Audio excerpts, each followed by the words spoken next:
আমি অ্যাকচুয়ালি পুরান ঢাকায় জন্ম হয়েছি। পুরান ঢাকা বলতে পিলখানা যেটাকে বলে, বিডিআর 1 নাম্বার গেট, ওইখানে আমার জন্মস্থান। আর আমার চাচা ফুপু যত রিলেটিভ আত্মীয় স্বজন আছে সবাই আমাদের ওইখানে স্থানীয়।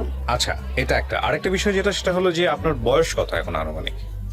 এই তো 33 চলতেছে। 33 চলতেছে। ঠিক আছে, রিয়া হচ্ছে আপনার ডাক নাম? হ্যাঁ, রিয়া। ডাকনাম রিয়া। ঠিক আছে, শুরু করেন আপনি যেখান থেকে বলতে চান। ছোটবেলা বলতে বাবার আমি খুব আদরে একটা মেয়ে ছিলাম। কি করতো আপনার বাবা? আমার বাবা ছিল ফটোগ্রাফার। ফটোগ্রাফার ছিল। এই যে কি বলে আপনার এই স্টুডিয়াম আছে না আমাদের মিরপুর 2 নাম্বার, এখানে আব্বুর ছিল, দোকান ছিল, স্টুডিও ছিল। হ্যাঁ, আর আমাদের পুরান ঢাকার আমাদের যে পিলখানা যেটা বলে বিডিআর 1 নাম্বার গেট, ওইখানেও আমার আব্বুর দোকান ছিল। আচ্ছা। তো আমার আব্বু মারা গেছে 2002-এ। তো আব্বু যখন মারা যাওয়ার পর থেকে এটা বোঝাই যায়, মানে কি বলবো, একটা বাবা থাকে সংসারের সবচাইতে মানে একটা ছায়া। কয় ভাই বোন ছিলেন আপনারা? আমরা 2 ভাই 2 বোন। আপনি বড় সবার? না, আমি টুইন। আমি আর আমার ছোট ভাই হচ্ছে টুইন। আচ্ছা আচ্ছা, আপনারা 1 ভাই 1 বোন হচ্ছে টুইন, জমজ যেটাকে বলি আমরা। বলেন।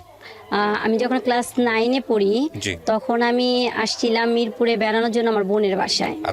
বোনের বাসায় বেড়াতে আসছিলাম। তো ওর সাথে আবার শাহালি প্লাজা মার্কেটে আমি যাই আমার বড় বোনের সাথে। হ্যাঁ, বড় বোনের সাথে মার্কেটে যাই। তখন আমার হাজবেন্ড, যার সাথে মানে আমি এখন সংসার করতেছিলাম এতটা বছর, তার সাথে আমার একটা ইয়েতেই দেখা হয়, শপিংয়ে দেখা হয়। তো ওই বসা ছিল। তো আমার বোনের সাথে আমি যখন ওই যে কসমেটিক এগুলো কিনতেছিলাম তখন ও আমাকে ফলো করে আর কি। তো তখন বয়সটা তো অনেক কম, ঠিক আছে। তো ওই সময়ে একটা মানুষের কি প্রথমের একটা চাওয়া, মানে চাওনি অন্যরকম থাকে ওই বয়সটার মধ্যে, ঠিক আছে। আচ্ছা, কে আপনাকে ফলো করতেছিল? দোকানে, মানে ওই যে দোকানে আমি আমার বোনের সাথে যখন যে কেনাকাটা করতেছিলাম না, ওইখানে বসা ছিল ছেলেটা। কেউ একজন আপনাকে ফলো করতেছিল, যেটা আপনি পরবর্তীতে এটা আমি জেনেছেন? মানে ও আমার সাথে একটুখানি কথা কাটাকাটিও করে।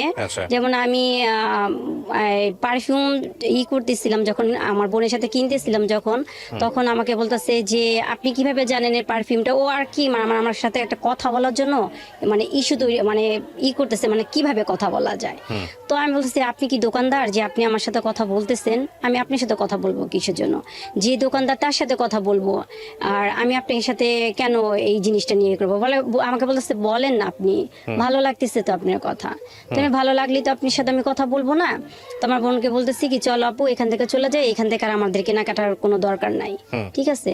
তো যাই হোক, ওইখানেই সমাপ্তি। এরপরে দেখলাম আমি তো ওই সময় আমার স্কুল ছুটি ছিল দেখে আমার বোনের বাসায় বেড়ানোর জন্য আমার আসা আর কি, পুরান ঢাকা থেকে মিরপুরে আসা। তো ওই তখন দেখলাম যে ঠিক একদম আমার বোনের বাসার যেখানে সেখানে কয়েকটা দিন খালি ঘোরাঘুরি করতেছে। তা আমি ভাবলাম যে এই ছেলেটা আমার তো মানে সেন্সে আসি না ওরা কোথায় দেখছি, মানে আমি এটা বাদ দিয়ে দিচ্ছি। কিন্তু ওর যে টার্গেট ছিল, ওই ছেলেটা যে টার্গেটটা ছিল আমাকে মানে দেখার জন্য ও আসতো। তো এরকম কয়েকদিন দেখার পর আমার কাছে কেমন জানি একটা লাগলো যে কি ব্যাপারটা কি, ও এরকম আসতেছে করতেছে।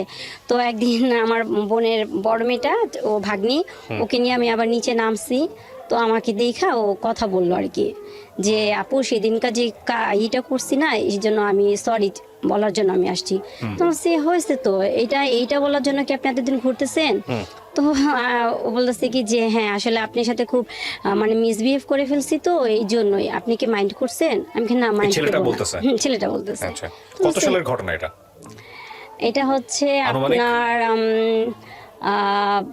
আমাদের এই যে গ্রেনেড হামলা হইলো না 4 সেই সময়কার ঘটনা। হ্যাঁ, আচ্ছা আচ্ছা। তারপর হ্যাঁ, তার কিছুদিন পরেই তো গ্রেনেড হামলাটার ইটা হইলো। আমি এই যে পুরো বাংলাদেশের কথা বলতেছিলাম। হ্যাঁ, তারপর তো আচ্ছা ঠিক আছে। তো আমাকে বলতেছে কি যে আমি আপনার কোনো একটা সেল নাম্বার নিতে পারবো? তো আমি বলতেছি কি যে আমি তো এখন এই সময় কোনো সেল টেল আমি ইউজ করি না, আর কিভাবে দিব এটা দেওয়ার সময় আপনার কাছ থেকে চেয়েছে। হ্যাঁ, তো আমি বলতেছি যে আমার কাছে তো কোনো মোবাইল নাই, আমি কিভাবে দিব? তো আমি বলছি কেন, যে আপনার বোন আছে না, বোনের যেহেতু ম্যারিড, আপনার ভাগ্নি আছে, বোনের নাম্বারটা আমাকে দেন। তো আমি তখন ওই কাটায় গেলাম, ওর সাথে কথা বললাম না। ওমা আবার দেখি সে একই অবস্থা, সে আবার আবার ঘুরঘুর করতেছে। আচ্ছা। তো ব্যাপারটা এমন হয়েছে না, তখন কেমন যেন নিজের প্রতি নিজেরও একটা অন্যরকম একটা ফিলিংস একটা কাজ করলো আর কি, যে ছেলেটা আসতেছে ঘুরঘুর করতেছে, যাক ওর সাথে একটুখানি কথা বলি আর কি। এইভাবে একটু কথা বললাম, কথা বলার পর তো আমি আবার কি করলাম, আমার বোনের নাম্বারটা দিইনি, আমি দিচ্ছি আমার এক ভাবির নাম্বার।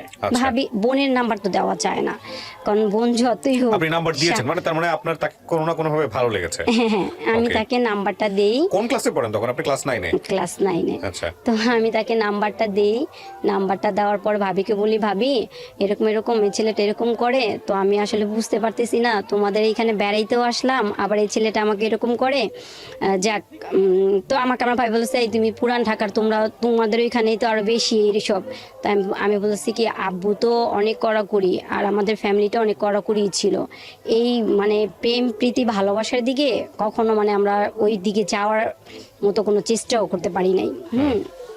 তো যাই হোক, তো এইভাবেই মানে আগায় যেতেছে। তো ভাবিকে ফোন দিত, ভাবির সাথে কথা বলতো, ভাবির সাথেই আদান প্রদান হইতো, আমি কবে মিরপুর আসবো, কবে ওর সাথে দেখা করব, এইভাবেই চলতেছিল। হ্যাঁ, তো যাই হোক, ও প্রস্তাবটা পাঠায় আমার এই ভাবির কাছেই, ঠিক আছে।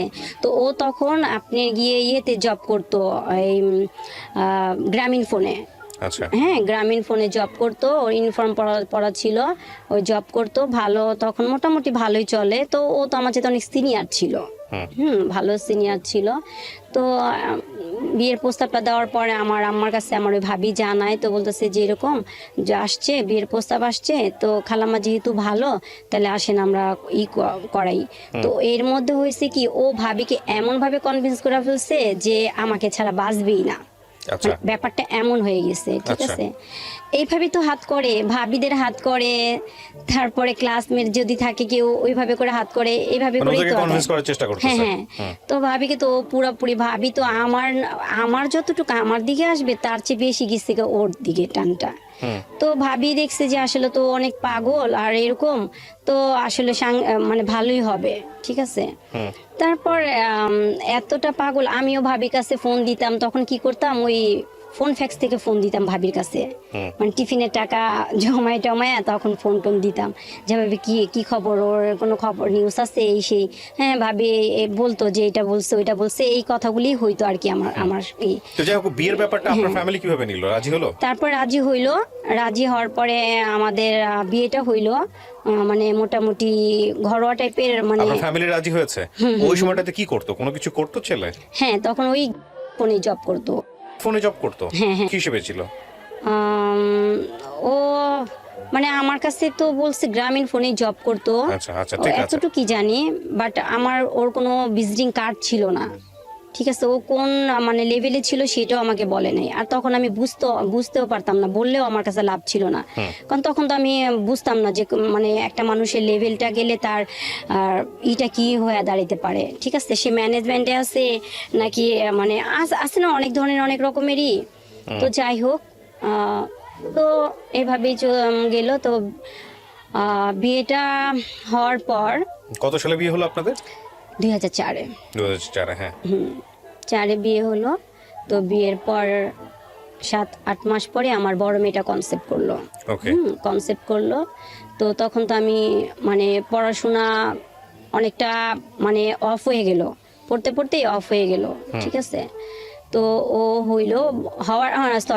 হওয়ার 5 মাস আগে, বড় মেয়েটার 5 মাস আগে আমি যে বাসায় ছিলাম, যে বাড়িতে ছিলাম, ওই বাড়িওয়ালার ছেলে একটা মেয়েকে নিয়ে চলে গেছে, ঠিক আছে। তো আমার বেলকনি থেকে না, ওই যে মেয়েটাকে নিয়ে চলে গেছে আমাদের বাড়িওয়ালার ছেলে, ওই মেয়েদের বাড়িটা আমাদের বাড়িটা পাশাপাশি ছিল।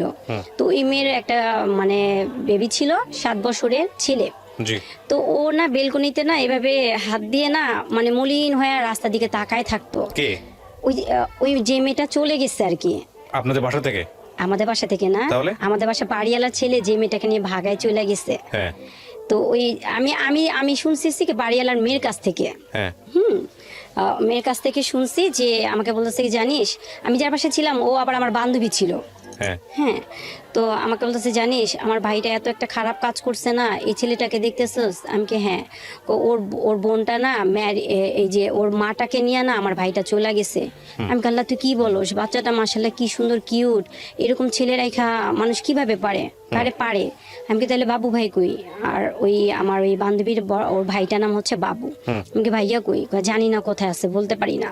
আমি কি তো প্রায় সময় না আমি বাচ্চাটাকে দেখতাম কি কান্না করতো।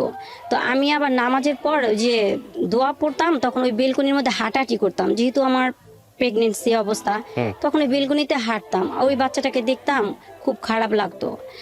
তো এর মাঝখানে আমার হাজবেন্ড 25 দিন একদম রাত্রে বাসা আসেই নাই। এটা কি বিয়ের পরের কয়দিন পরের ঘটনা? 7 মাস ওই যে আমার মেয়েটা বেবি তখন কি পেটে, তখনই অবস্থায়? আচ্ছা, হুট করে আসলো না? হ্যাঁ, আসে নাই, রাত্রে আসে নাই, এমনি দিনের বেলা আসতো, হঠাৎ হঠাৎ আসতো। রাত্রে সে কি দোহাই দিত? হ্যাঁ, আমি আসে না কেন? বলতেছি। হ্যাঁ, তো ও আইসা দেখতো কি, আমি আবার ওই সময় কি মানে আমার তখন ঘরে টিভি ছিল না, আমি সর্বক্ষণই কেন জানি কোরআনের প্রতি আমার এত ভালো লাগতো, খালি কোরআনই পড়তাম, খুবই ভালো লাগতো, কোরআন পড়তাম, নামাজ পড়তাম। তো ও এসে বলতেছে কি, আমি বলছি তুমি কোথায় গেছো? তুমি বাসায় আসো না, দেখো আমার কি অবস্থা, তুমি যে আসতেছো না, তুমি মানে কোথায় যাও, কি করো, আমার তো কিছু বলতেছো না, আর আমার কাছে তো মোবাইল নাই, আমি তোমার ফোনও দিতে পারি না, তুমি একটা ফোনও দিয়া খবর নাও না। ও ফোন দিত আমাদের ওই বাড়িওয়ালার, মানে ওই যে আমার যে বান্ধবীটার কথা বললাম না, ওর সাথে কথা মানে হইতো, ঠিক আছে, ওদের নাম্বারটা আমাকে তখন মোবাইল ও দেয় নাই, মোবাইল দিছে আমার অনেক পরে। তো যাই হোক, এরপরে ও আমাকে বলতেছে কি, আরে শুনো না, তুমি তো নামাজ পড়ো, তোমার আল্লাহ দোয়া কবুল করবো, আমার ফুপু তো অনেক অবস্থা খারাপ, তাকে ডায়ালিসিস করাইতেছে, আমার না থাকতে হয়। কিন্তু আমি না এইটার মানেটা বুঝি নাই, মানে ডায়ালিসিস কি জিনিসটা কি, হ্যাঁ এটা কি, মানে এটা কোন রোগ? তো ওরা আমি কোশ্চেন করতেছি এটা কি অনেক বড় রোগ? তো বলতেছে কি, আরে পাগল তুমি বুঝো না, এটা এমন একটা রোগ, এই রোগের অনেক সমস্যা হয়, আমার তো থাকতে হয় ওইখানে, রাত জাগতে হয়, কেউ নাই, এই জন্য আমি থাকি। তো আমি তোর কথা ওইভাবে বিলিভ করছি, যে সুন্দর করে এত সুন্দর করে বলতেছেন, মানে অবিশ্বাস করার মতো কিছু না। তো যেহেতু আমি যাই নামাজে বসা, আর আমার সামনে কোরআন, তো আমাকে কোরআনের দোহাইও দিয়ে বলতেছে যে তুমি অনেক সুন্দর কোরআন পড়ো, তো তুমি আল্লাহর কাছে করো, ফরিয়াদ করো, আল্লাহর কাছে দোয়া করো আমার ফুপু যেন ভালো হয়ে যায়। তাই আমি ভাবছি কি আসলে মনে হয় অনেক অসুস্থ, এইটাই।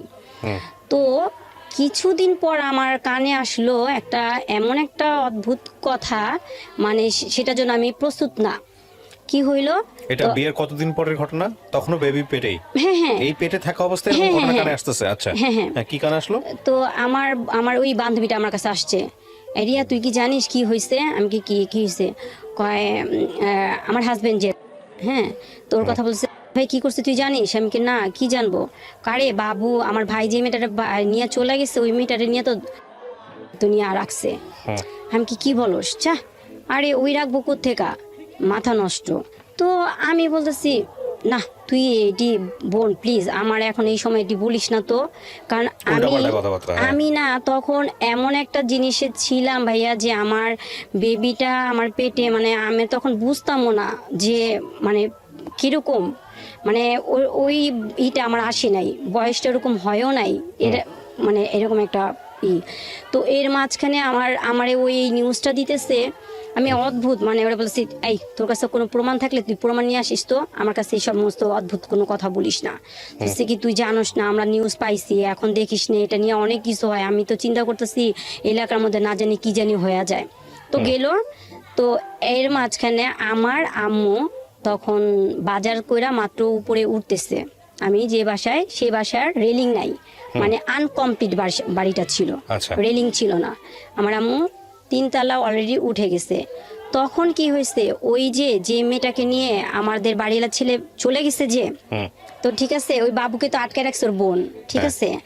এখন ওই যে আমার আম্মু বাজার নিয়ে যে উঠতেছে না, তখন কি হয়েছে, ওই মেয়ের মা আর মেয়ের হাজবেন্ড চলে আসছে, সিঙ্গাপুর ছিল মেয়ের হাজবেন্ড, সেও চলে আসছে বাংলাদেশে, তো দুইজনে একসাথে একত্রিত হয়ে উঠতেছে। তো আমার আম্মা উঠতেছে, পরে আমার আম্মাকে জিজ্ঞেস করতেছে, এই দাঁড়ান, আপনি কি রিয়ার আম্মু? তো বলতেছে কি হ্যাঁ আমি রিয়ার মা। আপনার কি হয়? বলতেছে আমার মেয়ের জামাই। আপনার মেয়ের জামাই কোথায় আছে? তো বলতে আমার আম্মা বলতেছে আমার আম্মাও জানে যে আমার ফুপু শাশুড়ি অসুস্থ, সেখানে আমার হাজবেন্ড আছে। তো বলতেছে যে কেন আমার সেটা সে কৈফত আমি আপনি কি দিব কেন? আমার মেয়ের জামাই আছে তার জায়গায় আছে, আপনি কি বলবো কেন? এই মহিলা, আপনি কি জানেন আপনার মেয়ের জামাই কি করছে? তো ওই ওই কি বলে ওই মেয়ের হাজবেন্ড বলতেছে আপনার মেয়ের জামাই কি করছে আপনি জানেন? আপনি কি জানেন আমি কে? তো আমার আম্মা বলতেছে আমি কিভাবে জানবো, আমি কি আপনাদেরকে এর আগে কখনো দেখছি? আর আমাকে পরিচয় না দিলে, আর আপনারা তো একটা জিনিস বেয়াদবি করতেছেন, বলা নাই, জানা নাই, শোনা নাই, আপনারা এরকম ব্যবহার করতেছেন, এটা খারাপ করতেছেন না, আপনি পরিচয় দেন আমাকে। তো ওরা তো অনেক ক্ষিপ্ত, কারণ ওরা সব কিছু যাই না শুনে একদম যে আপনার মেয়ের জামাই আমার বউকে নিয়ে ভাগায় নিয়ে চলে গেছে। তো আমি তখন হ্যাঁ, আপনার বাড়িতে বিয়ের 7-8 মাসের পরের ঘটনা। হ্যাঁ। তো আমি গেটটা খুলে দেখতেছি খুব হট্টগোল, চিল্লাচিল্লি হইতেছে, মানে প্রচন্ড হাউকাউ। তো আমি আমার আম্মার বলতেছি আম্মা কি হয়েছে, আম্মা কি হয়েছে? তো এক পর্যায়ে কি হয়েছে, কথা কাটাকাটি করতে করতে ওই যে মেয়েটাকে নিয়ে ভাগায় চলে গেছে না, তো আমার আম্মা বলতেছে কোনো প্রমাণ আছে? তো ওরা কি করছে, ওরা তো সব প্রমাণ নিয়ে আসছে। রাজ নাকি এই ড্রেস কিনছে যেখান থেকে, সেগুলি ওরা ফলো করছে, ড্রেস কিনছে মেয়ের জন্য, এগুলি সবই ফলো করছে। তো ওইগুলি সব প্রমাণ নিয়ে আসছে। তো আমার আম্মুর কি করছে, একটা চর মারছে। তো চর মারছে, তো ওই যে বললাম না রেলিং নাই, মানে আপনার আপন মা নাকি শাশুড়ি? আমার মাকে। আপনার মা তখন কোথায় ছিল, মানে আপনার ওখানে আপনার টেক কেয়ার করতো? আমি তো আমার টেক কেয়ার করতো। মানে আপনি কি আপনার বাড়িতে ছিলেন নাকি? হ্যাঁ, আমার বাড়িতে ছিলাম, আমার মার সাথে ছিলাম। আচ্ছা, তো আপনার বাড়িতে আসছে এই কমপ্লেইন নিয়ে। আচ্ছা, এটা তো ওর বাড়িতে যাওয়ার কথা। তো তারপরে আমার আম্মু কি পড়ে যেতে নিচ্ছে, তো আমার বান্ধবী ধরে ফেলছে। তো ওইখানে ট্যাকেল দিচ্ছে যে ধরে ফেলছে, যে এই তো মার্ডার কেস হয়ে যেত এখন। তো ওদেরকে বলছে যে আপনারা তাড়াতাড়ি চলে যান, আপনাদের যা সমস্যা আপনারা আমাদের কাছে কমপ্লেইন জানাইতেন, তারপরে আমাদের ভাড়াটিয়ার উপরে আপনি এরকম করতেছেন কেন? তো ওরা আসলে কি ভাইয়া, এরকম হইলে না কারো মাথায় না ঠিক থাকে না। একই তো মনে করুন ওই বাচ্চাটাকে ফেলে ওই মেয়ে চলে গেছে, তার মধ্যে আমরা তো এগুলি জানি না, আমরা তো এগুলি তো কিছু জানি না। তো ওরা তো সবকিছু যাই না শুনে আসছে, কিন্তু ওদেরও ভুল হয়েছে। ওরা যদি যাই নাও থাকে, ওরা তো আগে আমাদের জানাবে, তাই না? জেনে কোয়ারি করবে তারপরে। হ্যাঁ, তারপরে একটা মানুষকে ব্লেম দেওয়ার আগে বা করার আগে তার তো উচিত জানানো। তো ওরা এটি কিছু করে নাই। তো যাই হোক, এরপর কি হয়েছে, ওই আমার হাজবেন্ড ওর এক ফ্রেন্ড, তো ও আবার আমাদের বাসায় আমার বিয়ের পরে আসছিল। তো আবার আমার বাসাটা আমি যেখানে ছিলাম মিরপুর 11, ওইটা বাস স্ট্যান্ডে ছিলাম। তো বাস স্ট্যান্ড চেঞ্জ করে তো ভিতরে গেছি, তো ওর কাছে তো ছিল আমার কি বলে ওই বাড়িওয়ালাদের নাম্বার। তো আমার সাথে একদিন রাস্তা দেখা হয়েছিল, পরে আমার বলছে ভাবি বাসা চেঞ্জ করছেন, বাসা তো চিনি না, তো বাসা যাবো কিভাবে করে? তো কি যেন মনে করে আমি না ওই বাড়িওয়ালাদের টিএনটি নাম্বারটা দিয়ে দিই। তো ওই ছেলে কি করছে, আমার ননদের বাসায় গেছিল, যাওয়ার পর দেখে এই মেয়েকে। তো বলতেছে কি, আমার ননদ বলতেছে কি রাজ ভাইয়ের ওয়াইফ এটা। তো বলছে কি ব্যাপার, মানে দেখার পর সালাম দিচ্ছে। তখন বলতেছে আমার ননদকে জিজ্ঞেস হয়েছে কি, তো বলছে এটা তো ভাইয়ার ওয়াইফ।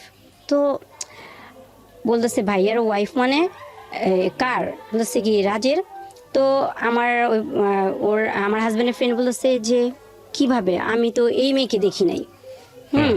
আর আমার হাজবেন্ড কিন্তু আমি কি বলবো, হ্যাঁ বলেন। আমার হাজবেন্ড যে এখানে একটা জিনিস করছে, যে ওর ফ্যামিলি থেকে কাউকে নিয়ে আসে নাই, ওর ফ্রেন্ড আইনা বোন জামাই সাজায়া আমাদের বিয়েটা কাবিনটা হয়। ও, তার মানে আপনার বিয়ে তো একটা ঘাপলা ছিল, পারিবারিক ভাবে একটা ঘাপলা ছিল। এইগুলো খুব নোট করার মতো পয়েন্ট। আচ্ছা, হ্যাঁ, তারপর তো আমি তো আমার ননদকে দেখি নাই, আর ওরাও আমাকে দেখে নাই। ও, তখনও আপনি হলো শ্বশুর বাড়িতে যান নাই? ও, দ্যাট ইজ দ্য ফ্যাক্ট। ওকে, আচ্ছা, যাই নাই। এরপরে কি হয়েছে, তারপরে আসলো আমার ওই কি বলে ওই ফ্রেন্ড, ও আসলো আমাদের বাসায়। আসার পর আমার আম্মাকে বলার পর বাড়িওয়ালাকে বললো। তো বলার পর বললো যে এইখানে একটা কথা আছে, মাঝখানে ফেলে দিছি, আমাদের পুরান ঢাকায় কালচারে একটা নিয়ম আছে, মানে যে কি বলে 7 মাসে একটা মানে অনুষ্ঠান হয়, হ্যাঁ, সাতশা বলে। তো আমার এক অনুষ্ঠানটা খুব বড় সড়ো করে করা হয়, খুব বড় সড়ো করা হয়। আমার যে মেজো মামা আমাকে খুব বেশি আদর করতো। তো মেজো মামা আবার আমাকে তখন 3 ভরির মধ্যে একটা নেকলেস দেয় আমাকে। নেকলেস দেয়। আমার যে মানে চাচারা মামারা সবাই আসে, ঠিক আছে, সবাই আসে। তো আমি যে বাসায় ছিলাম ওই বাসার বাড়িওয়ালা তারাও জানতো না যে আমাদের ফ্যামিলিটা মানে এত মানে ভাই।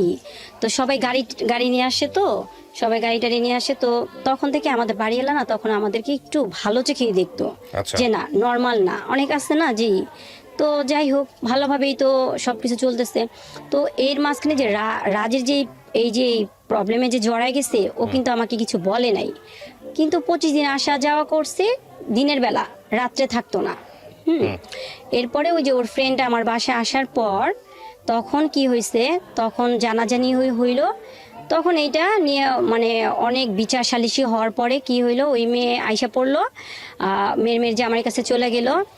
এরপর এই মানে ওই মেয়েকে নিয়ে খুবই মানে একটা মানে এমন একটা ঘরের মধ্যে পরিস্থিতি হয়ে গেল, যে যখন আমি পুরোপুরি জানতে পারলাম যে আসলে ওই মেয়ের সাথে ওর সবকিছু হয়ে গেছে, তখনও ওই মেয়ের সাথে। আপনি জানলেন কিভাবে? আপনার হাজবেন্ডই বললো আপনাকে? হাজবেন্ড বললো। তখনই আমার শাশুড়ি এরা সবাই আসলো।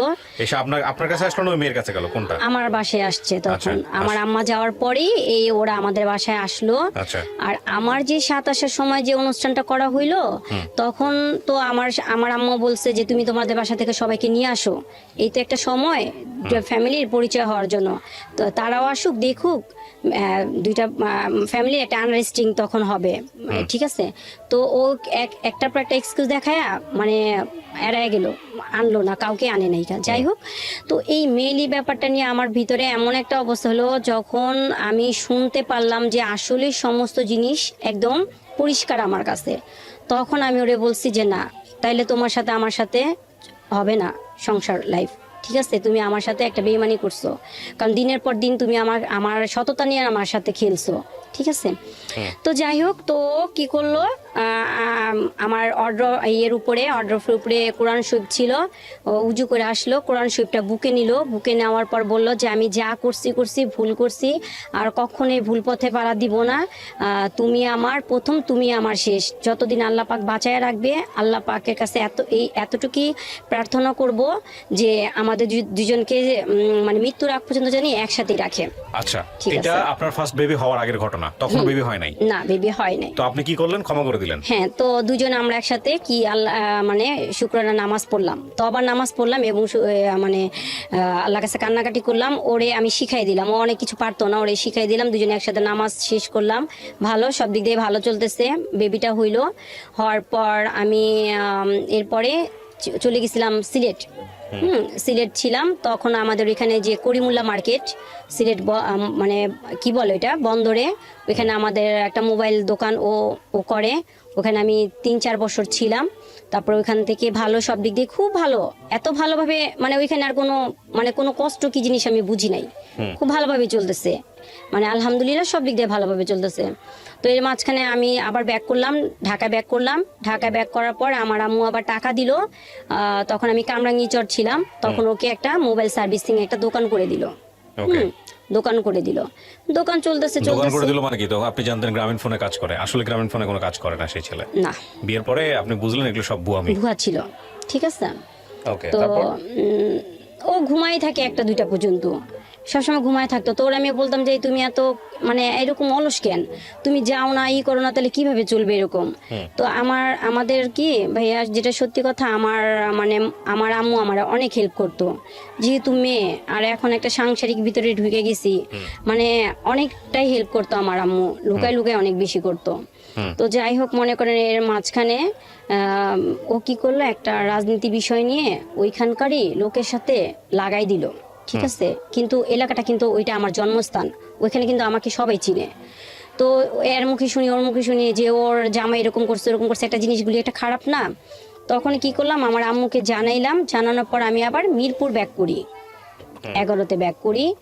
সেই সময় ওই বাসার ভাড়া মানে আমি যে চলে আসছি, রানিং মানে চলতেছে 12 তারিখ, ওই সময় চলে আসছি। তো ওই সময় তো বাড়িওয়ালা ছাড়বে না, ভাড়া টাড়া দিয়ে চলে আসা পড়লাম, এখানে এসে মানে থাকলাম, আর মানে ভালো মতোই চলতেছে। এর মাঝখানে কি বলে আপনার 2018-তে, এই যে 2018-তে চিকুনগুনিয়া জ্বর হইলো, মানে পুরো দেশ তো অবস্থা অনেক খারাপ, ঠিক আছে।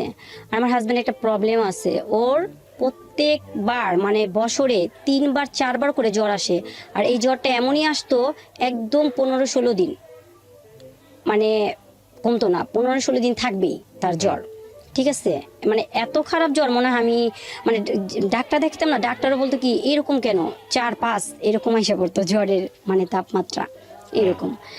তো জ্বর আসলে না ও একদম পুরো বাচ্চাদের যেত খারাপ করতো, দেখা গেছে ওই বিছানায় নষ্ট করে ফেলতো, বমি করতো, এই বমি আসতেছে, আমি বলছি দাঁড়াও কিছু নিয়ে আসি, কিছু নিয়ে আসতে ও খাটের মধ্যে বমি টমি করে ফেলছে, ঠিক আছে, ওগুলি আবার আমি পরিষ্কার করতাম, ওরে পরিষ্কার করতাম, তো এটা কষ্ট হইতো না। হ্যাঁ, রাগারাগি হাজব্যান্ড ওয়াইফের সাথে হবে না কেন, হবে, কিন্তু সেরকম রাগারাগি আমার সাথে ওর সাথে কখনই হইতো না, যে সে মিথ্যা কথা বলবো না, সবসময় ভালো ছিল।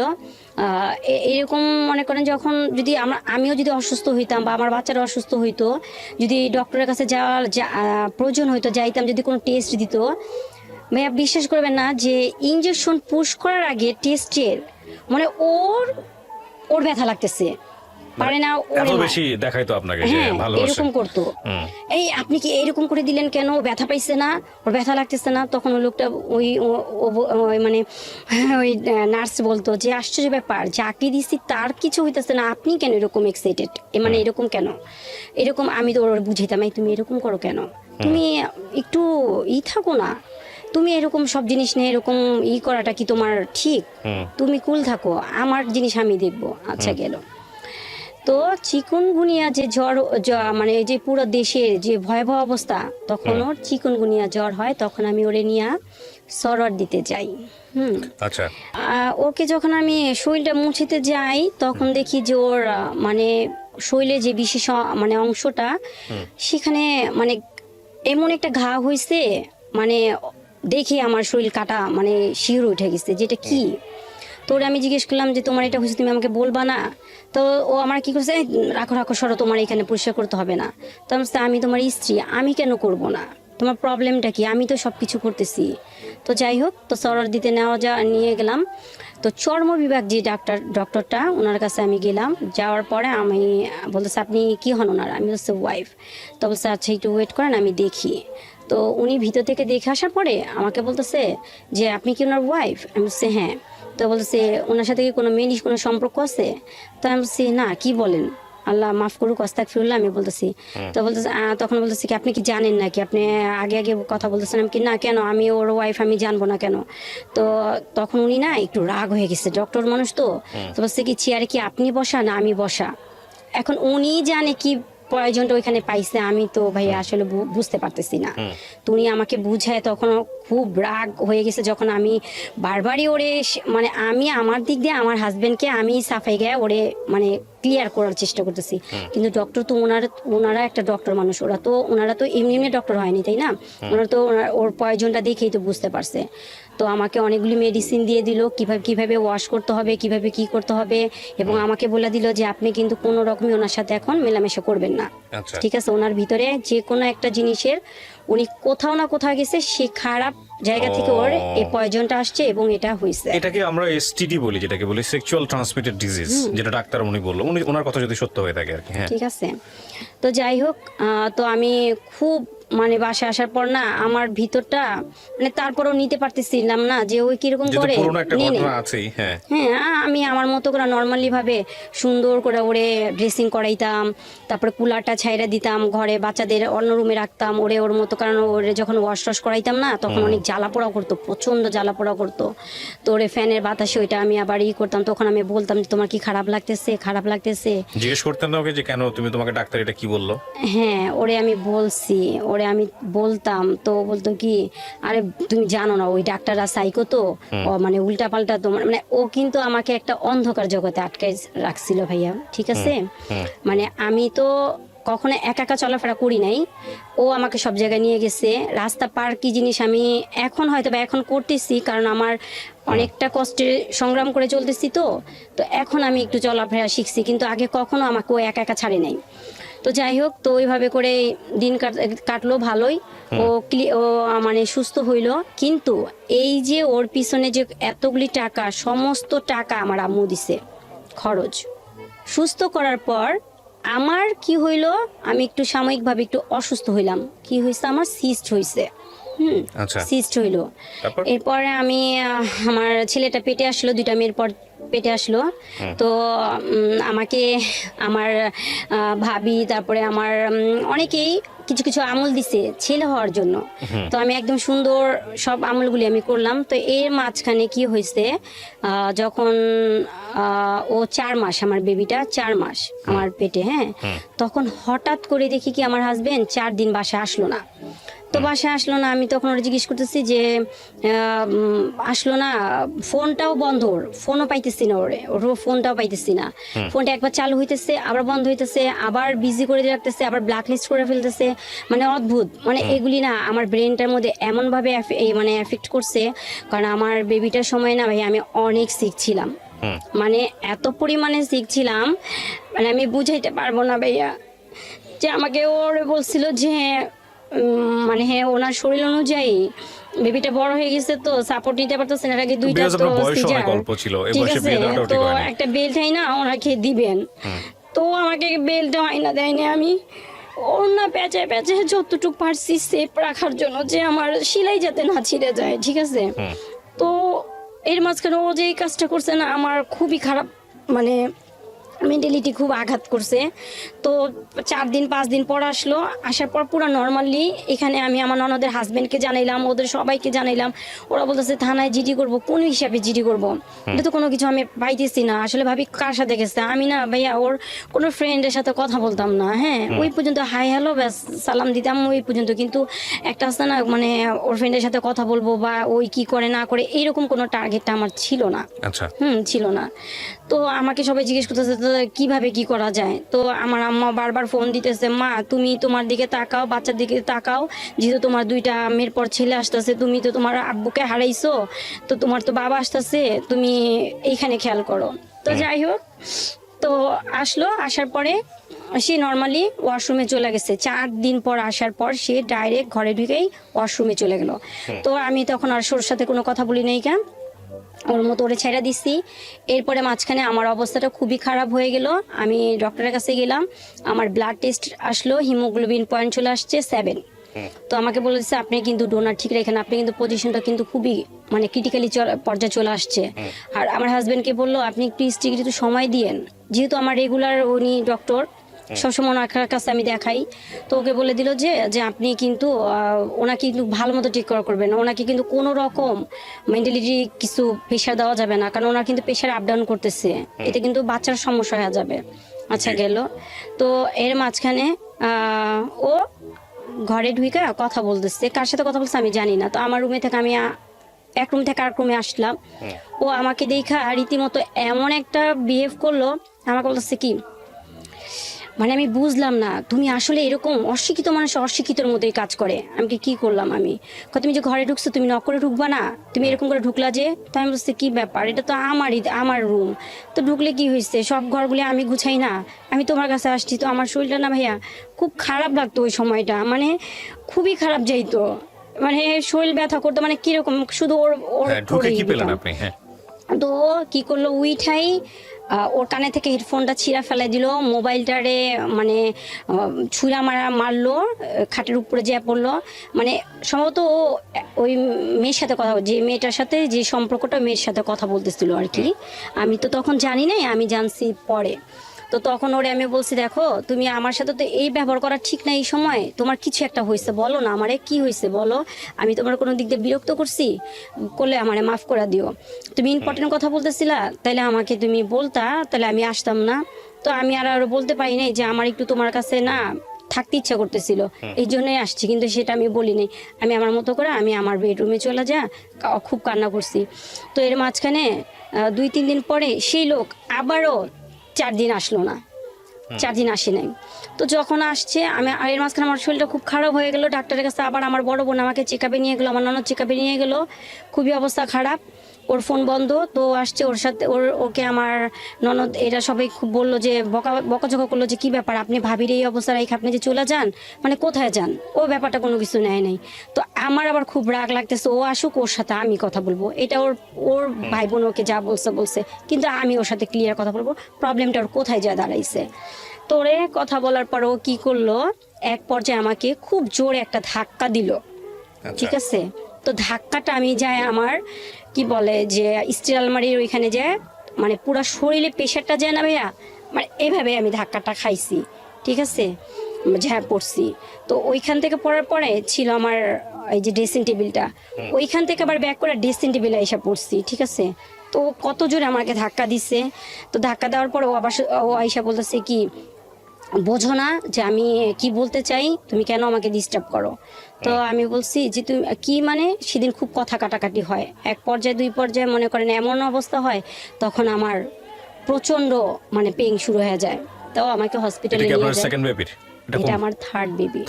ওকে, থার্ড বেবি। তো ডক্টরের কাছে যাই, যাওয়ার পরে দেখেই তো ডক্টর হতভম্ব, কারণ এখনো সময় আমার হয়নি, অনেক সময়ের বাকি। ওনারা আমাকে বলতেছে যে আমরা কিভাবে করাবো, এখন তো সময় হয়নি এই বাচ্চা তো আমরা টিকাইতে পারবো না। তো আমি বলতেছি যে আপনি কি কোথাও ব্যথা পাইছেন? উনি আমাকে বলতেছে যে আপনি এরকম সমস্যা হইতেছে, ব্লিডিং হইতেছে, অলরেডি আমার ব্লিডিং শুরু হয়ে গেছে, হ্যাঁ, পানি টানি ভাঙতেছে, ব্লিডিং শুরু হয়ে গেছে।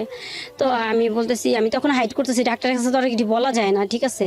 তো ডাক্তার ওরে বললো যে আপনি খুব তাড়াতাড়ি 4 ব্যাগ ডোনার রেডি করেন, হ্যাঁ, ওনার অবস্থা অনেক খারাপ, খুব তাড়াতাড়ি ডেলিভারি করাইতে হবে, এবং বাচ্চা খুব তাড়াতাড়ি ওরে ওই যে ইয়েতে রাখতে হবে, কাচের রুমে রাখতে হবে, ঠিক আছে। তো এগুলি বললো। তো আমাকে সেদিন রাত্রে অবজারে রাখলো, যেহেতু আমার বাচ্চাটা 33 উইক, হ্যাঁ, আনপ্রিপেয়ার বাচ্চা, ফুসফুসের কার্যকারিতাটা কিন্তু তখন হয় নাই। তো ওরে বলে দিল যে আপনি সকালের দিকে চলে এসে পড়বেন আমার এই হসপিটালে, ইসলামিয়াতেই, আমার এই হসপিটালে কিন্তু বাচ্চার এটার ব্যবস্থা নাই, আপনি অন্য কোথাও নিয়ে যেতে পারবেন, জাস্ট আমরা ডেলিভারির পরে বাচ্চাটা আমরা আপনার হাতে দিতে পারবো, এছাড়া আর কিছু করতে পারবো না, আর আপনি সকালবেলা চলে এসে পড়বেন। এটা আমার ডক্টর যে আমাকে দেখতো, সে ওরে বলে দিছে। সেই মানুষ সারা রাত তার মোবাইল এঙ্গেজ। এখানে আমার মানে যতটা সময় চলে যেতেছে অতটা সময় আমার খুব মানে খারাপ পর্যায়ে চলে যেতেছে। যাই হোক, বেবিটা লাস্ট ফিনিশিং এ বাঁচাতে পারি নাই, মারা গেছে বেবিটা। মানে ওর এই আচরণের কারণে, মানে খুবই দুঃখজনক। ওরে ডাক্তার বলছে 8:30টার দিকে আসতে, ও আসছে 2:30টার দিকে আসছে, তখন আমার অবস্থা খুবই খারাপ। কত সালের ঘটনা এটা? এটা 2019 সালে, এই 2 বছর আগের। হ্যাঁ, খুবই অবস্থা খারাপ, মানে আমি নিতে পারতেছি না, অক্সিজেন চলতেছে কিন্তু আমার মানে টেম্পারেচার কমে যেতেছে। তো আমার বড় ভাই আমাকে বলতেছে কি, যে আমার মাথায় হাত বুলায় বলতেছে কি, আপুরে তুই একটু আমার দিকে তাকা, তুই একটু আমার কাছে বল, আমি তোরে নিয়ে যাই, আমি তোরে কোলে করে নিয়ে যাবো, তুই রাজের জন্য অপেক্ষা করিস না, তোর অবস্থা অনেক খারাপ। কারণ আমাকে নিয়ে বোর্ড মিটিং বসছে তো ডক্টররা, তো বলতেছে যদি এই রুগী মারা যায় তাহলে আমাদের হসপিটালের জন্য একটা খারাপ একটা রেকর্ড হয়ে যাবে, কারণ এখন পর্যন্ত এরকম রুগী মারা যায়নি, ঠিক আছে। তো আমার ভাইয়ের সাথে ওর রাজিকে তো পাইতেছে না, জানাবি তো হাজবেন্ডকে, এখন হাজবেন্ডও আসতেছে না। তোমার বড় বোনকে জানাইছে, আমার বড় ভাইকে জানাইছে। তো আমার খুব ওইখানে না খারাপ লাগতেছে কি, ও আসে না কেন, ও আসুক, ও আসলে আমার ডেলিভারিটা আমি করাই ফেলবো। বাসায় আমি তো 25 দিন পরে জানতে পারলাম যে আমার বেবিটা নাই। তখন আমার কি বলে, ওর মোবাইলে একটা ফোন আসে, ফোনটা এরকমই ছিল, ওই মেয়ে ফোন দিছে, ফোনটা আমি রিসিভ করি। আমার হাজবেন্ডের মোবাইলটাতে এমনভাবে আমার কাছে হাইড করে রাখতো, ওয়ার্ডরোবের ভিতর তালা মারে রাখতো, বা কিচেন রুমে মানে লুকায় রাখতো, যাতে আমার কাছে না পড়তো, ওর মোবাইলটা আমার কাছ পর্যন্ত না আসতো, এরকম। তো সেদিন কি আল্লাহর কি অশেষ রহমত, সেদিন আমি ওর ফোনটা পাই, পাওয়ার পর দেখি কি ওই মেয়েটা বলতেছে, খারাপ ভাষা গালি দিতেছে, তুই কি খালি ঘুমাইতে থাকোস, তোর জন্য আমি ওয়েট করতেছি, তুই কখন আমাকে নিয়ে যাবি। তো আমি একটা মেয়েলি কণ্ঠ, কোথায় ছিল তখন? ঘরে শোয়া ঘুমাচ্ছিল। আমি তখন হতভম্ব যে কি, হাউ ইজ পসিবল, আমার হাজবেন্ডের মোবাইলে একটা মেয়ে তারপরে এইভাবে কথা বলতেছে, এটা তো মাইনা নেওয়ার মতো না। তো ওরে আমি জিজ্ঞেস করলাম এই মেয়েটা কে, তো আমরা বলতেছি কি, আপনি মেয়ের সঙ্গে কথা বলছিলেন না? না কথা বলতে পারিনি, কারণ ও কেটে দিচ্ছে, আর আমার হাজবেন্ডের মোবাইলটা তো পাসওয়ার্ড দেওয়া, আমি তো খুলতে পারি নাই। হ্যাঁ, এমনি এর আগে আমার কাছে মোবাইলটা থাকতো, যখন এই মেলি ব্যাপার ও যখন মানে হয়েছে, তখন থেকে এই মোবাইলটাই আমার ঘরে ছিল প্রথম ইস্যু, ঠিক আছে। তো যাই হোক, এরপরে দিয়ে ওরে জিজ্ঞেস করলাম, ও বলতেছে কি আমার মাথায় আঙ্গুল দিয়া গুতা দিয়ে এইভাবে মানে করে, আরে তুই তো একটা সাইকো হয়ে গেছিস, ওই যে বাচ্চা মরে গেছে না, মারা যাওয়ার পর থেকে মানে মাথায় শুধু সব সময় ওলট পালট জিনিস, কে ফোন দিবে আমারে, পাগল। এখন তো আমি কারোর কাছে প্রমাণও দিতে পারতেছি না, কারণ মোবাইলটা তো আমার কাছে না, আমি কারে কি বলবো। সেদিন অনেক কিছু হয়েছে, যাই হোক, এরপরে এটা এখানে শেষ। আমার শাশুড়িরা আসলো, বুঝাই দিল, এরপর আমি ওরে নিয়ে কবরস্থান যাই, সেদিনই আমার ফার্স্ট কবরস্থানে যাওয়া। আমার ছেলের কবরস্থানে যাওয়া। তো ওরে যাওয়ার পরে সেখানে আমি ওরে বলতেছি, দেখো এই যে কবরস্থানটা দেখতেছো, এটা বিশাল একটা জায়গা, কিন্তু এই যে কবরের ভিতরটা দেখতেছো খুব ছোট্ট একটা জায়গা। হ্যাঁ, এখানে যার যার ইমান আর আমল নিয়ে সবাই আসবে। এখানে কিন্তু ওইভাবেই করে কবরটা তার জন্য মানে সুরক্ষিত করা হবে, যার যেরকম মানে আমল থাকবে, ভালো দিক থাকবে। তো এটাই আমাদের শেষ একটা ঠিকানা। তোমাকে একটা প্রশ্ন করি, তো বলছে হ্যাঁ করো। আমি কি তুমি কি কোনো ব্যাপারে কারোর সাথে ইনভলভ হয়েছো? যদি আমি তো ওরে কখনো নাম ধরে ডাকি নাই, আমার বড় মেয়ের নাম দিয়ে ওরে ডাকতাম। তো বলতেছি, রাজনাব্বু দেখো, তোমার কাছে আমার শেষ একটা ইচ্ছা, আমি তো তোমার কাছে সংসার লাইফে এরকম আমার কিছু চাই নাই, এটা আমার একটা মানে ধরো তোমার কাছে এটা চাওয়াই। তোমার যদি এরকম মনে হয় না যে তুমি আমাকে দিও, আর যদি মনে হয় দেওয়ার দরকার নেই তাহলে চলে যাও। সেটা হচ্ছে তুমি যদি কারোর প্রতি ইনভলভ হয়ে যাও তাহলে তুমি এখান থেকেই চলে যাও, আমি তোমার ব্যাকে ডাকবো না। হ্যাঁ, এই কবরস্থান তো এখানে তোমার সাথে এখানে আমার শেষ, এখানেই, কারণ এই জায়গায় আমাদের সবার আসতে হবে। ও কি করছে ভাইয়া, আমার আমার আমার শ্বশুর মারা গেছে, তার 10 দিন পরে তো আমার ছেলেটা মারা গেছে। এখানে কিন্তু আমার শ্বশুরও মারা গেছে। আমার ছেলেটা যে মারা গেল না, তার 10 দিন আগে আমার ছেলেটা, আমার শ্বশুর মারা যাওয়ার 10 দিন পরে আমার ছেলেটা মারা গেছে। তো দুইটা কবরের মধ্যে এইভাবে হাত রেখে বলতেছে, দেখো এখানে আমার ছেলে, এখানে আমার বাবা, বিশ্বাস করো তুমি ছাড়া আমার লাইফে কোনো মেয়ে আসে নাই। আর এই আমি দুইটা কবরের মধ্যে হাত রেখা বলতেছি, কসম খাইতেছি, তুমি আমার বাচ্চাদের কাছ থেকে আমার দূরে সরাই দিও না, আমাকে তুমি দূরে করো না, আমাকে তুমি আর একটা সুযোগ দাও, আমার যা হয়েছে আমি ওইটা শেষ করে দিচ্ছি। হ্যাঁ, তো আমি ওরে বিশ্বাস করলাম, বিশ্বাস করার পরে ওরে আবার সে আগের মতো ঘরে জায়গা দিলাম।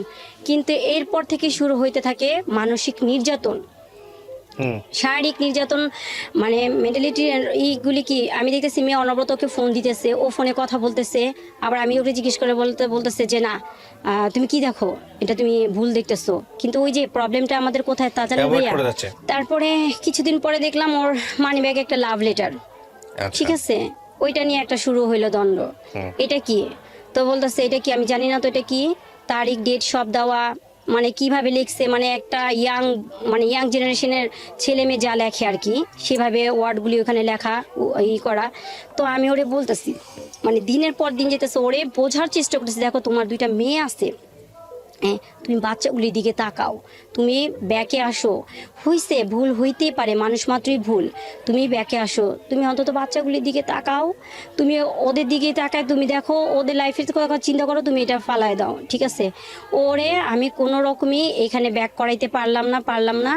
ও রীতিমতো মনে করেন একটার পর একটা মানে এই মন চাইতেছে, ও আসতেছে না, মোবাইল অফ করে রাখতেছে, আবার আসতেছে, মানে প্রতিনিয়ত আমাকে মেন্টালি টর্চারিং, ঠিক আছে। যেটা আমি কারো কাছে প্রমাণ দেওয়ার জন্য একটা প্রমাণ যে রাখবো সেটা করতে পারতেছি না।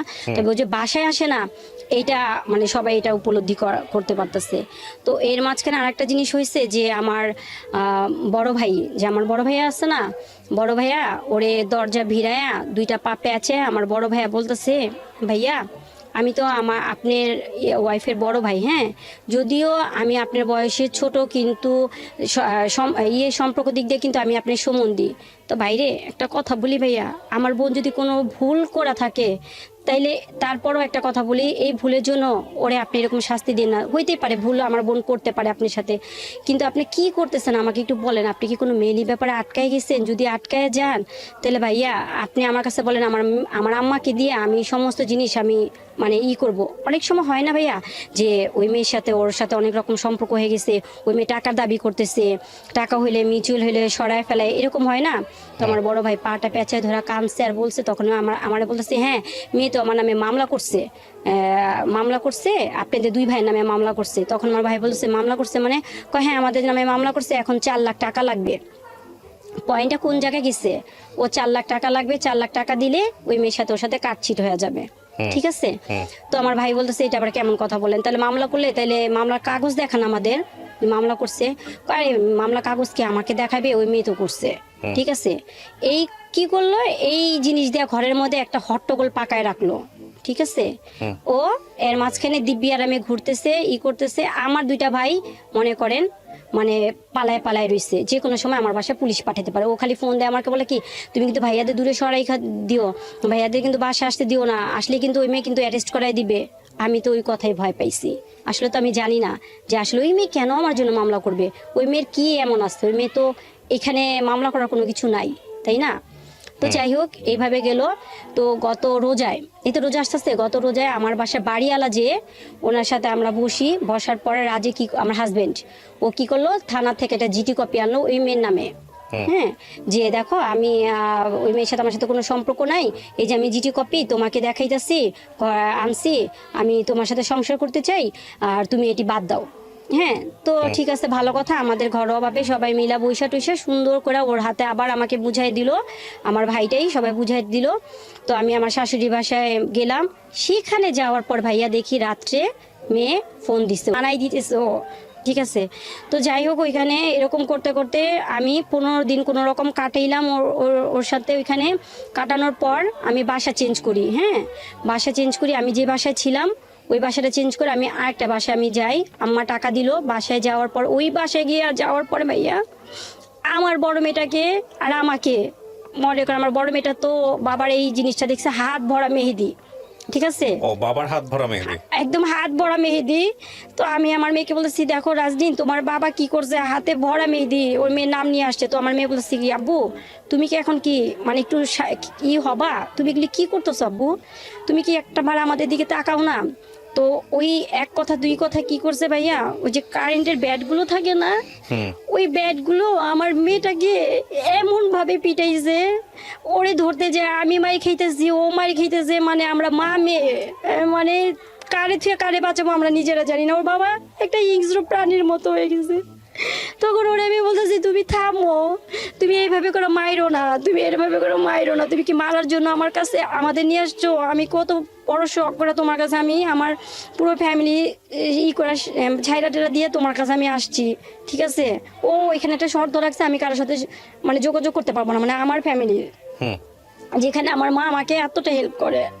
তো ওকে মানে এই পয়েন্টটা খাটাইছে যে আমাকে ওই বাসায় নিয়ে যায়, আমার উপরে এই টর্চারিংটা করবে, ঠিক আছে? তো এখানে তো কেউ দেখবে না। ও অনেক মারছে, মারার এক পর্যায়ে আমি বেহুশ হয়ে যাই, মানে এতটা মানে রক্তাক্ত করে, আমার গলার মধ্যে চিবি দেয়। চিবি দেওয়ার পরে তো অটোমেটিক মানে দম আটকে গেলে তো মানুষের শরীরে অন্যরকম হয়ে যায়, ঠিক আছে? তো আমার পুরো কাপড়টাই নষ্ট হয়ে যায়। তো আমার মেয়ে সেগুলি করে, তো ও কি করে তখন মাইনাটেটা তখন চলে যায় বাসার থেকে। তোমার বড় মেয়েটা ওর মামাকে ফোন দেয়, ছোট মামাকে ফোন দেয়, ছোট মামা তুমি একটু তাড়াতাড়ি আসো, মামা আম্মুরে তো মাইরা ফেলতেছে, আম্মুর তো কোনো নাই, মানে কোনো কিছু।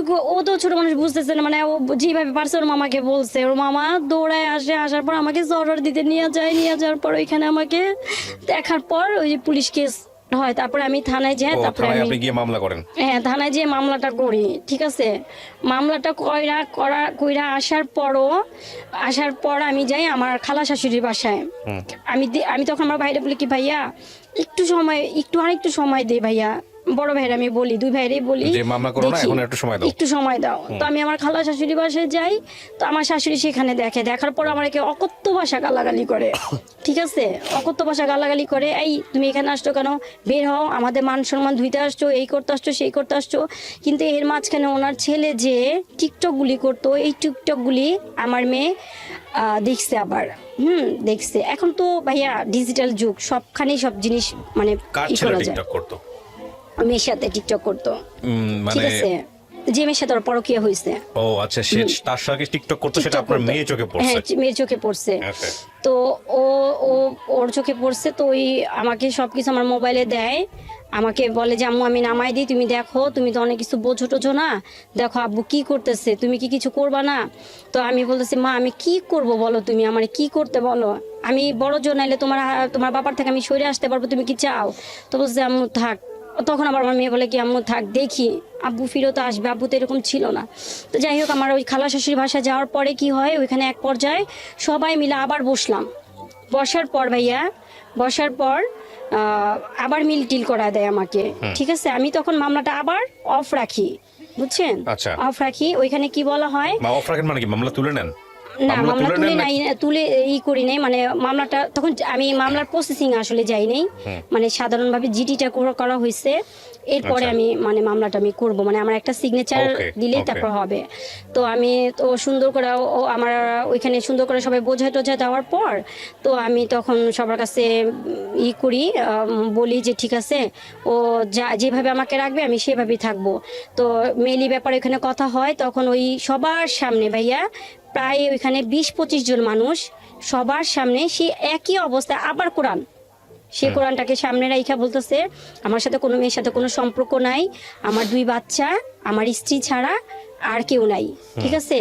এইটি কথাটা বলে কসম টসম খাওয়াইটা সবাই করে দিল। আর আমার ভাসুর ওই যে খালা শাশুড়ির বড় ছেলে ও বলল যে ঠিক আছে, আমার বড় ভাইকে বললো যে বোনের ঘর তো কি করবে এখন, বোন জামাই তো বসে আছে, তাহলে 2 মাসের বাজার খরচ তোমরা দিয়ে দিও আর আমরা দেখি তো কি করা যায়। তখন আমার বড় ভাই বলছে কি ভাইয়া সব সময় তো আমাদের উপরে চাপাই দিতেছেন তো সমস্যা নাই, আমার ভাগ্নির 2টা মুখের দিকে তাকায়া আমরা দিব, কিন্তু তাকেও তো কিছু করতে হবে, এইভাবে কতদিন, ঠিক আছে। ওইভাবে কথাটা বইলা আসার পরে আসার পর ও কি করলো, ভিডিও কলে ওই মেয়ের সাথে ওই রাত্রেই কথা বলতেছে, খুব হাসাহাসি করতেছে, সে আমার গেমটা না একদম সাকসেস হইতাছে। তো এই কথাটা আমি শুনি, গেম সাকসেস হইতাছে মানে এই তুমি কার গেম সাকসেস করতেছো, তো ওর ফোনটা না ওই রাইখা দিয়ে বালিশের পাশে, আমি জানি না যে ও অলরেডি মোবাইলটারে অন করে এই অবস্থা। তো আমরা বলতেছি কি এই শোন একটা কথা বলি তোরে, এই যে এত কিছু হইতেছে, তখন ল্যাঙ্গুয়েজটা কিন্তু পুরোপুরি চেঞ্জ। তো আমরা বলতেছি এত কিছু হইতেছে তুই কি কিছু বুঝোস না আমি কি চাই, তখন আমার আবার ওই প্রশ্নটা করে আমি কি বুঝবো মানে কি চাও, মানে কয় শুনো আমি বিয়ে করছি, তুমি একটা কাজ করো, এই তুমি ওর কাছ থেকে আমার আনতে চাও। তো আমি সেটা কেমন কথা বলো, তুমি বিয়ে একবার বলো করছো একবার বলো করো নাই, এগুলি কেন এই এজিটেশনের মধ্যে রাখো কেন, তুমি কি চাও। তো বলতেছি কি ওরে ছাড়তে গেলে না 6 লক্ষ টাকা লাগবে। আমার বড় ভাইকে কিন্তু কিছুদিন আগে কিন্তু বলছে ওই যে মামলা করছে 4 লক্ষ টাকা কিন্তু দাবি করছে, এখন আবার বলতেছে 6 লক্ষ টাকা। 2টা পয়েন্ট কিন্তু আপনি দেখেন ভাইয়া, হ্যাঁ। তো আমি বলতেছি 6 লক্ষ টাকা মানে এই তুমি কি পাগল হয়ে গেছো, আমরা খাইতে পারতেছি না থাকতে পারতেছি না, আমি মার কাছে কিভাবে আর হাত পাতবো, বড় মুখ করে তোমার সাথে আসছি। কয় কি শোন আমার যদি পাইতে চাস 6 লক্ষ টাকা আন, কোনো ব্যাপার না, ওই মেরে আমি ফালাই দিব, তোরে আমি এই যে একদম রানীর হালে রাখবো। তো আমি বলছি কি শুনো আমার আছে না লবণ দিয়া ভাত খাওয়া, ডাল দিয়া ভাত খাওয়াও, আমি ওই মেয়ে না যে কারো কাছে যে কিছু বলবো, ঠিক আছে। তুমি কিন্তু এতদিন শুধু আমার ভালোবাসাই দিছো, বিনিময়ে কিন্তু তুমি কোনো অ্যাসেট আমাদের জন্য তৈরি করো নাই যেটা তুমি আমাদের জন্য ফিউচারে ভাইবা রাইখা দিবা।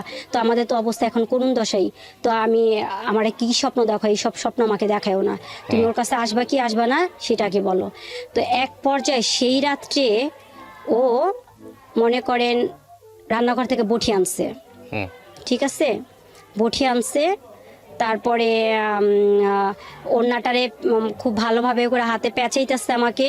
তো আমি তখন ওই দৃশ্যটা দেখার পর না আসলে ভাইয়া যে মানুষটা আমার এতদিনের লাইফ পার্টনার, একটা ভালোবাসার মানুষ ছিল, প্রথম তো ভালোবাসার মানুষ, তারপরে এসেছে সন্তানের বাবা, আমি কার বুকে মাথা রাখছি কার সাথে সংসার করছি আমি নিজেই মিলাইতে পারতেছি না। যে আমার মানে বর্তমান প্রেক্ষাপটে এমনই হইতেছে যে জিরো, আমি সব দিক দিয়ে মানে আমার মানে শেষ, ঠিক আছে। তো ওর ওই ভয়ঙ্কর ইটা দেখা আমি রীতিমতো আপসেট, ঠিক আছে, আপসেট। তো তখন এমন একটা হয়েছে যে মানে ও অলরেডি আমারে মারবেই। তো তখন ওই সময় কোনো রকম করে ঠান্ডা করলাম, ঠান্ডা করার পরে ওই যে পরে আবার যে আমার মেয়েটা যখন যে টিকটকটা দেখলো না, টিকটক নিয়ে যখন কথা বললো, কথা বলার পর তখন ওই যে আমাকে আর আমার বড় মেয়েটাকে মানে বেধম পিটায়, ঠিক আছে, মানে খুবই মারে। তো তখন মারার পর আমি ওরে বলি যে তুমি শিয়ানা মেয়ের গায়ে হাত উঠাইছো, তুমি কি জানো এটা কত বড় খারাপ কাজ করছো বাবা, হ্যাঁ যে মেয়েটার গায়ে হাত উঠাইছো। ভাইয়া আমার মেয়েটাকে দেখলে আপনি বলবেন যে বলা ঠিক না, মানে আল্লাহ পাক আমার 2টা মেয়ে মাশাআল্লাহ অনেক সুন্দর করে বানাইছে। আর আমার হাজবেন্ড আমাকে বলে যে আমি দেখতে সুন্দর না, ওয়েস্টার্ন কালচারে চলাফেরা করতে পারি না, অশিক্ষিত মহিলা। তো এতদিন পর এত বছর পর যে আমাকে এই ব্লেমগুলি দেয়, তো তখন কই ছিল, তা আমাকে বলতো একটা স্ত্রী তার স্বামীর জন্য সব কিছু করতে পারে, তাই না। সবকিছু করতে পারে, তখন আমাকে বলতো। কিন্তু তাই বলে এই না, ও আমাকে আমার বাচ্চাগুলিরে নর্দমায় ছুঁড়া ফালাই দিয়ে ও একটা শুভাকাঙ্ক্ষীর জন্য ও সবই শেষ করে দিবে। ও এইটা শুধু করে নাই, এর মানে আমার আম্মু তো বাইরে না, তো ওরে জায়গা কেনার জন্য টাকা দিছে, সেই টাকাটা ও মাইরা দিছে। ঠিক আছে, বড় ভাইকে সাউথ আফ্রিকা পাঠানোর জন্য 12.5 লক্ষ টাকা, সেটাও মাইরা দিচ্ছে। ঠিক আছে, তাও আমি আমার আম্মু সবই মাইনা নিছে যে চাক টাকা আজ আছে কাল মানে জোয়ার ভাটা এই আছে এই নাই। হ্যাঁ, আল্লাহ পাক দিতে কতক্ষণ, আমার নাতি নাতকরা ভালো থাকলেই হয়েছে সবচেয়ে বড় জিনিস। আপনি আপনাকে আমি কিছু কোশ্চেন করি, আমি গল্পটা আপনারা এতক্ষণ ধরে যারা শুনছিলেন আমি জানি তাদের ধৈর্যচ্যুতি ঘটবে শেষের দিকে এসে। কয়েকটা প্রশ্ন আমি করি আপনাকে, আপনি যদি একটু উত্তর দেন।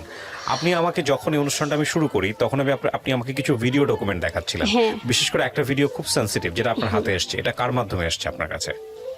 এটা অনেকটা ছিল শর্ট করে ইমোতে পাঠাইছে মেয়েটা আমাকে। মেয়েটার সঙ্গে আপনার কথা হয়? মেয়েটা আমার সাথে কথা হয়েছে যখন আমার হাজবেন্ডকে অ্যারেস্ট করাই দিলাম তখন। আর আমার হাজবেন্ডকে যখন অ্যারেস্ট করানো হয় তখন ওর সেলটা ওই যে এসআই নিয়ে যায়, ওর ফোনে পাওয়া যায় এটা? হ্যাঁ হ্যাঁ, এটা আমাকে দিছে 3 মাস পর। ওই এসআই 3 মাস আপনার হাজবেন্ড জেলে ছিল? 4 মাস ছিল। 4 মাস ছিল তখন আপনাকে এই ডকুমেন্টসটা দিয়েছে এসআই? হ্যাঁ, কিন্তু এসআই তো আপনাকে এই ডকুমেন্টসটা দাও। উনি আমাকে এই ডকুমেন্টসটা মানে করে দেয়, ওপেন করে দেয় নাই, ওর সেলটা আর মেমরি কার্ডটা আমাকে দেয়। ও আচ্ছা, ওই মেমরি কার্ড থেকে আপনি বের করেন এটা? হ্যাঁ, আর ওই মেয়ে আমাকে দেয় কারণ এটা তো অনেক বড় একটা ভিডিও। ঠিক আছে, এখানে আপনি যতগুলা ভিডিও আমাকে দেখাইছেন বা যতগুলো ইয়েগুলো আছে সেগুলো নিয়ে একটা রাষ্ট্রীয় গণমাধ্যমেও এটার একটা রিপোর্ট প্রচারিত হয়েছে। কতক্ষণের রিপোর্ট ছিল এটা? মেবি এটা আধা ঘন্টার মতো ছিল। আধা ঘন্টার মতো? কি পুরো ক্রাইম ইনভেস্টিগেশন করা হয়েছে? হ্যাঁ। এবং সেটা করেছেন আপনি কতদিন আগে? 1 মাস আগে। 1 মাস আগে। আপনার হাজবেন্ড এখন কোথায় আছে? আমি বলতে পারবো না ভাই। বলতে পারো না? ও জেল থেকে বের হয়ে গেছে? জেল থেকে মেয়ে ওকে ছাড়াইছে। মেয়ে ওকে ছাড়াইছে? আপনার জানার মতো কি ও বিয়ে করেছে ওকে? হ্যাঁ, এখানে একটা কথা ছিল, রেখে দিছি। আমার তো প্রত্যেক মাসে মাসে হাজিরা দিতে হয়। হ্যাঁ, হাজিরা দিতে হয়। কেন হাজিরা দিতে হবে? আপনার বিরুদ্ধে মামলা করেছে? না না, আমি বাদী, আমার যেতে হয় আর কি। আমি গত 2 মাস আগে খবর নিতে হয় আর কি। হ্যাঁ, 2 মাস আগে আমার 2টা বেবিকে নিয়ে আমার যেতে হয়েছে, তো ওদেরকে নিয়ে গেছি। তখন ওরা হাজিরা দেয় নাই? হ্যাঁ, তখন মেয়ে আসে নাই। ওর লয়ার মামলা করেছেন? হ্যাঁ, ওই লয়ার বারবারই বলছে যে বিবাদীর সাথে এই মেয়ের সাথে কোনো সম্পর্ক নাই। আপনার মামলাতে আসামি করেছেন কাকে আগে? আমার হাজবেন্ডকে আর ওই মেয়েকে। ওই মেয়ের প্রপার ঠিকানা আপনি বের করতে পেরেছিলেন?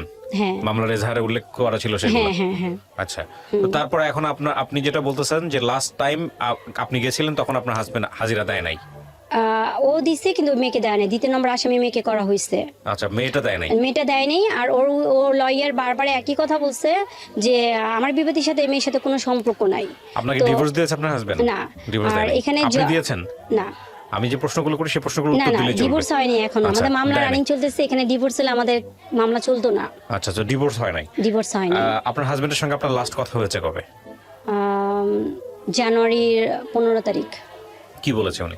উনি আমাকে ফোন দিয়ে বলতেছে যে আমাকে ভালো মন্দ জিজ্ঞেস করলো, তো বললাম যে হ্যাঁ ভালো আছি, এই বাচ্চাটা কেমন আছে। আমি তখন বললাম যে বাচ্চাদের খবর যে তুমি নিতেছো, ওদের তো কোনো কিছু করতেছো না, ঠিক আছে, তুমি কেমন বাবা হইলা।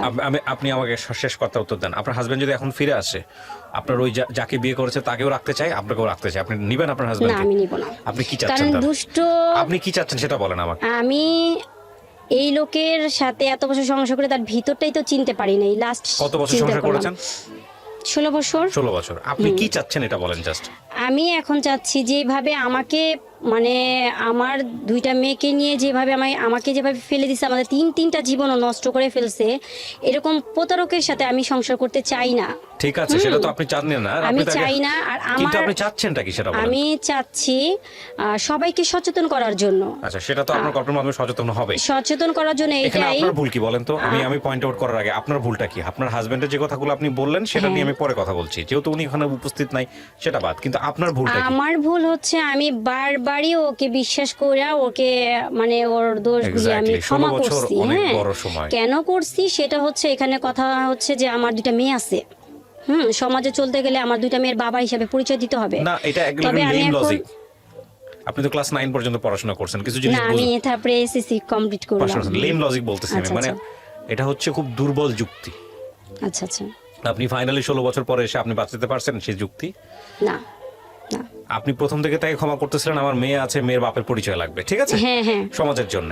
16 বছর পরে সে কি সেটা পারছেন এস্টাবলিশ করতে পারছেন? পারেন নাই তো। শেষ পর্যায়ে ধৈর্যচ্যুতি ঘটেছে, আপনি তাকে ছেড়ে দিচ্ছেন। হ্যাঁ, আপনি তার সঙ্গে সংসার করতে চান না। না করতে চাই না। বিষয়টা যদি আরো বলে আগে না, হতো আরো ভালো হতো। দুষ্ট গোয়ালে যেতে শূন্য গোয়াল শূন্য অনেক অনেক ভালো না? অনেক ভালো। দুষ্ট গরুর চেয়ে শূন্য গোয়াল অনেক ভালো। তো সেই জায়গাটা থেকে আপনার যুক্তি যদি সমস্ত কিছু মেনে নেই, তাহলে এটা আরো আগেই গিভ আপ করা উচিত ছিল। আমি এই দুজনকে নিয়ে কোনো মন্তব্যই করতে চাই না। কেন করতে চাই না, তার প্রধানতম কারণ হলো এটা আপনি বলে গেলেন, বা আপনার মতো করে একপাক্ষিকভাবে আপনি বলে গেলেন, সেখানে বাকি দুজনের কোনো কথা আমি এই পর্যায়ে আনতে পারিনি। যে দুজনকে নিয়ে আপনি আনলেন, তাদেরও জীবনে হয়তো অনেক কিছু বলার আছে, সেই জায়গাটায় আমি যেতে চাই না। তবে এটা ঠিক প্রথম স্ত্রী থাকার পরে একটা কারণই এনাফ। প্রথম স্ত্রী থাকার পরে দ্বিতীয় যদি কোনো মানুষকে সে তার জীবনে নিয়ে আসে, সেটা যদি আপনার সঙ্গে এক লুকোচুরি করে হয়, অন্যায় করে হয়, তাহলে যত যুক্তি নিয়ে সে খাড়া হোক না কেন, একটা লাইনই এনাফ, সে দোষী, আর কিছু লাগবে না। তো সেই জায়গাটা থেকে সে দোষী। মানে আপনি যত কিছু বলেন সবকিছু যদি বাদ দিয়ে দিই, শুধু একটা যদি জিনিস যদি ধরি, যে আপনাকে না জানায় সে কাজটা করেছে, কারণ আপনি যে ভিডিওটা আমাকে দেখিয়েছেন, সেই ভিডিও দেখার পর আসলে কোনো সন্দেহ থাকে না সে এটার মধ্যে ইনভলভ, যদি উনি ওর আপনার হাজব্যান্ড হয়ে থাকে। ভিডিওতে যেটা দেখিয়েছেন, আমি টেলিভিশনের রিপোর্টটাও দেখেছি। তো সেদিক থেকে আমার ওনাকে নিয়ে বলার কিছু নাই। তবে আপনার এই গল্প থেকে আমাদের অনেক কিছু শেখার আছে। আমাদের সমাজের মেয়েরা মুখ বন্ধ করে এসব সহ্য করে, দিনের পর দিন সহ্য করে, বছরের পর বছর সহ্য করে, মাসের পর মাস সহ্য করে। আপনি আইনের দ্বারস্থ হয়েছেন, আমাদের সেটাই হওয়া উচিত। আমি সেই জায়গা থেকে আমি আপনাকে উৎসাহ দিব যে আইনের কাছে গেছেন, আপনি আইনের পরামর্শ নিচ্ছেন, আপনি চান ওর সঠিক বিচার হোক। সেই জায়গাতেও আমরা অনেক বেশি ফেড আপ হই। আমি আপনার জন্য গুড উইশ করতে পারি, দোয়া করতে পারি যে আপনি আইনের দ্বারস্থ হয়ে ওখানে যাতে আপনি ফেড আপ না হন, কারণ অনেকেই ফেড আপ হয়ে যায়। আপনি যেন সঠিক বিচারটা পান। কিন্তু এটা ঠিক যে যেই ভুলটা 16 বছরে হয়েছে, সেই ভুলটা আরো 10 বছর পরে হতে পারতো। আপনার মনে আছে কিনা, আপনি 1 ঘন্টা আগে যখন অনুষ্ঠানটা শুরু করছিলেন, তখন আপনি আমাকে একটা কথা বলতেছিলেন যে ভাইয়া, আমার বহুবার মনে হয়েছে সুইসাইড করি। হ্যাঁ হ্যাঁ হ্যাঁ হ্যাঁ হ্যাঁ, সুইসাইড করতে কি আমি বলি, ওই যে মানে এমন মেন্টালিটি এমন ভাবে দাঁড়াইছে না, মানে শান্তিমতো একটা নিঃশ্বাস নেওয়ার মতো কোনো রকম ছিল না। তো আমার বেবিটা মারা যাওয়ার পরে তো ডক্টর আমাকে তো যে ইয়েতে প্রেসক্রিপশনে তো আমাকে ঘুমের ওষুধ দিছিল। তো আমি ওটা খায়া খায় না রিল্যাক্স থাকার চেষ্টা করতাম। তো এরকম করতে করতে দেখতাম উইক হয়ে যেতেছি। তো হ্যাঁ, আপনার যে প্রোগ্রামটা অনেক আগে থেকে আমি শুনতাম। ওই সময় একটা জিনিস কি ছিল, আমার হাজবেন্ডকে সবসময় বলতাম কি, তোমাকে নিয়ে আমি যাব আমাদের ভালো জিনিস বলার জন্য, কিন্তু আজকে যেভাবে আসছি না, এইভাবে বলার জন্য না। তো যাই হোক, তবে আপনার প্রোগ্রামে আমি এত মানুষের, অসহায় মানুষের এত কষ্ট বিদায়ক কথাগুলি আমি শুনতাম, তখন মনে মনে ভিতরে না একটা জিনিস কি, ওই যে আমার যে মেডিসিন, ঘুমের যে মেডিসিনটা না, এই ঘুমের মেডিসিনের জায়গায় আপনার এই প্রোগ্রামটা আমার কাছে এমনভাবে একটা ওষুধের মতো কাজ করছে, আমাকে আস্তে আস্তে আস্তে আস্তে করে নিজেকে প্রিপেয়ারটা এমনভাবে করছে, আরে 10 জন নারী যদি পারে, কেন আমি পারবো না? কেন পারবো না? আর আমি কোন দিক দিয়ে খারাপ? আজকে আমাকে ফেলে দিতেছে। আমার একটা পরিচয় আছে, সবচেয়ে বড় পরিচয় হয়েছে আমি মুসলমান ঘরে, মুসলিম ঘরে সন্তান, মুসলিমের স্ত্রী। আমি নো ওয়েস্টার্ন কালচারে চলাফেরার কোনো দিক আমি যাই না। আর আমার আর একটা পরিচয় হচ্ছে আমি 2টা সন্তানের জননী। আমি মা। একটা মানুষ মা জাতিকে কখনো কলঙ্কিত করতে পারে না। আমি আপনার এই বোধটাকে সম্মান জানাই। আপনাকে আর পরামর্শ করার কিছুই নেই। আপনি আমার এই অনুষ্ঠানে আসছেন, আমি সম্মানিত। এবং আমি মনে করি বাঙালি নারী হচ্ছে শ্রেষ্ঠ, মানে সাহসের দিক থেকে, শৌর্যের দিক থেকে, কাজের দিক থেকে, ধৈর্যের দিক থেকে নিঃসন্দেহে তারা অন্যান্য দেশের তুলনায় অনেক বেশি পরিমাণে আমি মনে করি রেসপেক্টের জায়গায় আছে। হ্যাঁ, এখন আমি ডেফিনেটলি উনি যে সেকেন্ড ওয়াইফ যাকে যদি বিয়ে করে থাকেন, তাকেও আমি অসম্মান করছি না, তার জায়গা থেকে তারা তো বক্তব্য আছে। কিন্তু আমি একটা জিনিস মানে ভাইয়া, আমি অনেক রিকোয়েস্ট করছি ভাইয়া, ওকে অনেক রিকোয়েস্ট করছি। দেখো, ঠিক আছে, আমি দেখেন ওই জায়গাটা যাই না। আমি একটা জিনিস শেষ করি, সেটা হলো যে দেখেন, জীবনটা তো একটাই, তাই না? আপনি আপনার জীবন নিয়ে আসছেন, এবং আপনি ওই যেটা বলতেছিলেন যে আমল এবং ঈমান নিয়ে আপনি আপনার কবরে যাবেন, রাইট? তো আপনার সন্তানের, আপনার এখন সবচেয়ে বড় দায়িত্বের জায়গাটা যেটা হচ্ছে আপনার সন্তান। আপনার 3টা সন্তান, রাইট? আমি যদি ভুল না করে থাকি। হ্যাঁ, একটা তো দুটো, হ্যাঁ।